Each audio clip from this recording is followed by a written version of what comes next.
Assalamualaikum warahmatullahi wabarakatuh. Sebelumnya perkenalkan, nama saya Sela Ramadhani Zahra. Di sini saya akan menerangkan mengenai penerapan sinar X dalam kehidupan sehari-hari. Yang pertama, pengertian dari sinar X itu sendiri. Sinar X adalah radiasi elektromagnetik yang digunakan untuk menghasilkan gambar bagian dalam tubuh. Nah, sinar X juga dapat menembus bagian besar objek termasuk tubuh manusia. Selanjutnya, manfaat dari sinar X ini sendiri. Jadi, manfaat dari sinar X ini ada banyak. Di antaranya, dapat mendiagnosis patah tulang, kemudian dapat mendeteksi pneumonia, kemudian dapat mencari kanker payudara, mendiagnosis infeksi, mendiagnosis masalah di paru-paru, mendiagnosis pembesaran jantung, mencari tahu masalah di saluran cerna, dan mendiagnosis kerusakan gigi. Nah, manfaat dari sinar X ini masih banyak yang lain, namun di sini hanya beberapa saja. Selanjutnya kita ke cara kerja sinar X. Nah, sebenarnya cara kerja sinar X ini juga bergantung pada apa-apa yang ditangani. Nah, tapi di sini digambarkan secara umum. Yang pertama, sinar X yang bergerak melalui tubuh akan melewati detektor sinar X di sisi lain pasien. Nah, kemudian sinar X ini akan melewati detektor yang membentuk gambar yang mewakili bayangan yang dibentuk oleh objek di dalam tubuh. Nah, gambar sinar X yang dihasilkan disebut dengan radiografi. Nah, biasanya sinar X ini digunakan untuk alat ronsen. Nah, kemudian juga bisa digunakan untuk mendeteksi adanya patah tulang.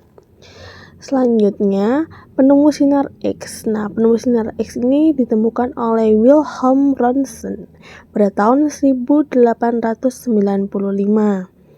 Nah, Wilhelm Röntgen ini dianugerahi penghargaan Nobel Fisika pertama pada tahun 1901 atas karyanya.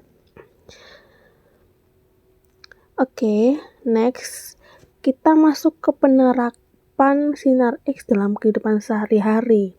Nah, penerapannya sebenarnya ada banyak, cuman di sini saya menjelaskan di tiga bidang. Yang pertama adalah di bidang kedokteran, kemudian di bidang keamanan, dan yang ketiga ada di bidang pertanian. Kita bahas satu-satu.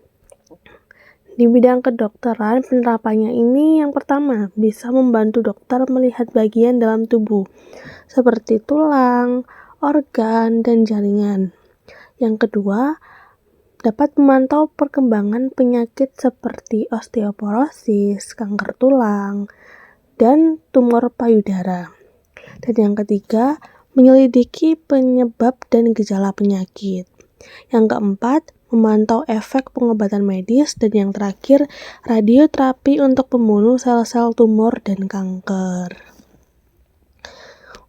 Next, yang kedua, penerapan di bidang keamanan. Nah, ini biasanya digunakan di bandara ketika kita ingin berpergian, mungkin ke luar negeri atau keluar pulau. Nah, sinar X ini juga bisa digunakan untuk mendeteksi isi paket, tas, dan koper yang ada di bandara. Yang kedua, sinar X ini juga bisa digunakan untuk mendeteksi senjata tajam atau bahan peledak. Dan yang terakhir, sinar X ini juga bisa digunakan untuk mendeteksi logam, benda cair, dan benda logam ringan.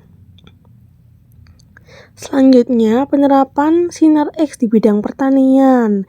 Nah, sebenarnya ini masih ada ya, cuman di bidang pertanian ini sedikit ditemukan, dan salah satunya adalah ini, menciptakan bibit unggul berkualitas dengan menyebabkan mutasi sel. Nah, mungkin masih banyak-banyak penerapan lainnya dari sinar X, dan di sini saya menjelaskan hanya beberapa. Nah, jadi ini contoh dari penerapan Sinar X. Bisa dilihat sendiri, ini di bidang medis atau kedokteran. Baik, itu saja mungkin penjelasan dari saya, Stella Rabdani Zahra. Mungkin ilmu cukup sampai situ saja ilmu yang dapat saya berikan. Mohon maaf apabila ada salah kata dan perbuatan, dan semoga ilmunya bermanfaat. Wassalamualaikum warahmatullahi wabarakatuh.